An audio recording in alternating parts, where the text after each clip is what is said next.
Sabi nga ni Doc Lisa, kubain mo na kami, Lord. Ikuba mo na kami. Wag mo lang patayin si Doc Willie. Maraming basher dyan, sasabihin, actor daw ako. Gusto bang kamay? Ano ba gagawin ko? Kita nyo katawan ko, lupay-pay na.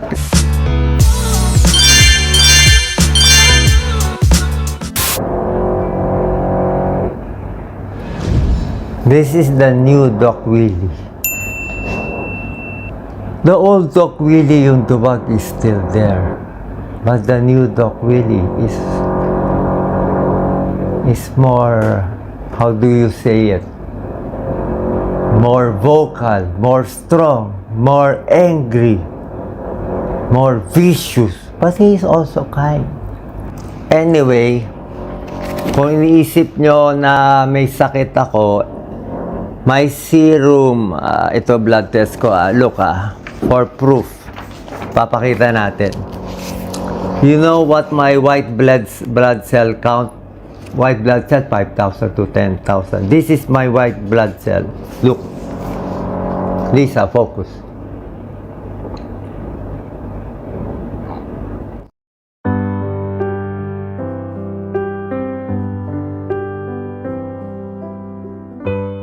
Wala pang ganyan, White blood cell, 0.36.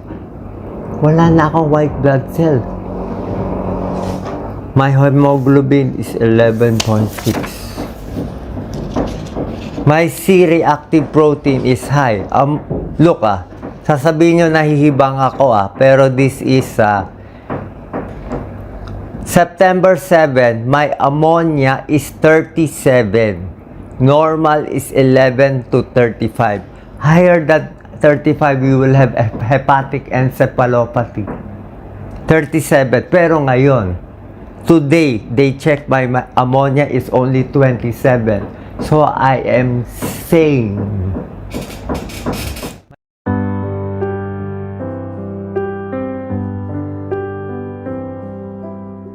My serum phosphate is very low, 0.42. You check it, I will show you.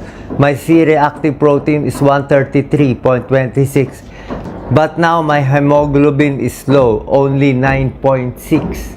That was why I was given erythropoietin.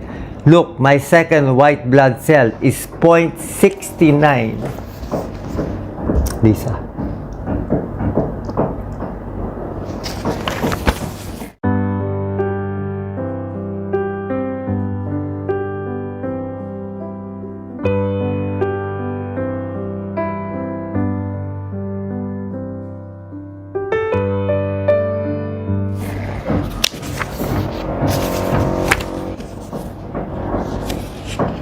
Today, so white blood cell ko, 0.36, 0.69, 1.52. Yan. Can you get my Neupogen? My ammonia is now only 27. Ngayon, my C-reactive protein is 152 procas. Ipopost ko to lahat. Tignan ninyo. Okay. So, this is the plan. Lisa, lapit ka. Lapit ka. How do I feel right now? Itong body ko na mamanhid, ito po nararamdaman ko. Manhid na to. Hanggang leeg ang manhid. Look at my neck. Look at my central line. Look at the injection. Look at the injection. I was 75 kilos. I'm now 70. I lost 15 pounds. In the end, from 165, I might go down to maybe 130. From super middleweight, I become a flyweight. O ano ba?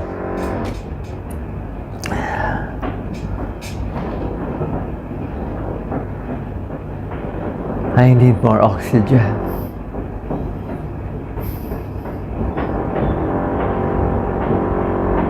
Final words na. Malapit na. Okay. So this is the plan I got. Last night, I was sleeping and I got messages.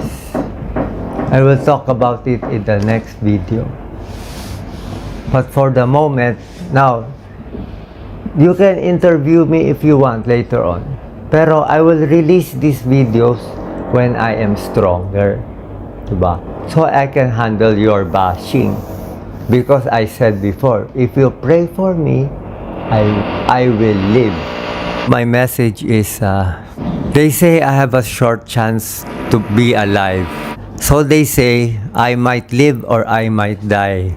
They say sarcoma is one of the hardest. I may have 5 rounds of chemotherapy.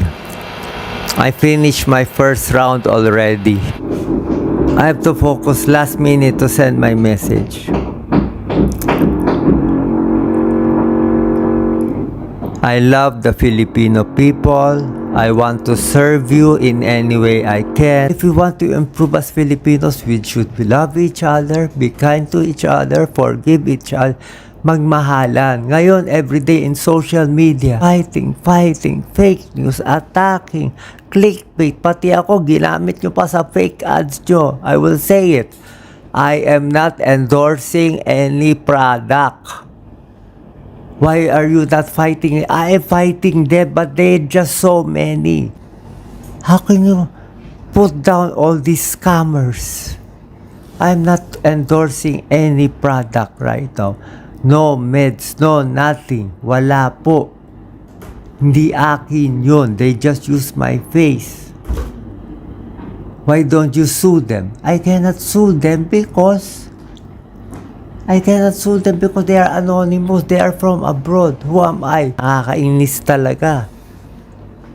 It's not mine. It's not my fault. I'm doing everything I can. I don't know if I will still be alive tomorrow. I had sepsis. My BP went low. I don't know if I can still live. Look at my face. Look at how ugly I have become. Look at all the scars. You want to see my bukol? Basta on my last dying breath, I will always say, gusto ko tulungan yung nasa probinsya, yung mga mahihirap, because that is my reason to live. Dapat patay na ako last week. If I live one more day, I will give it to the Filipino people. Sabi nga ni Doc Lisa, kubain mo na kami, Lord. Ikuba mo na kami. Wag mo lang patayin si Doc Willie. Ano acting? Hindi ako aktor. Papakita ko sa iyo mga lab records, acting dito. Maraming basher dyan, sasabihin, actor daw ako. Gusto ba kamay? Ano ba gagawin ko? Kita nyo katawan ko, lupay-pay na. Ryan, please get this.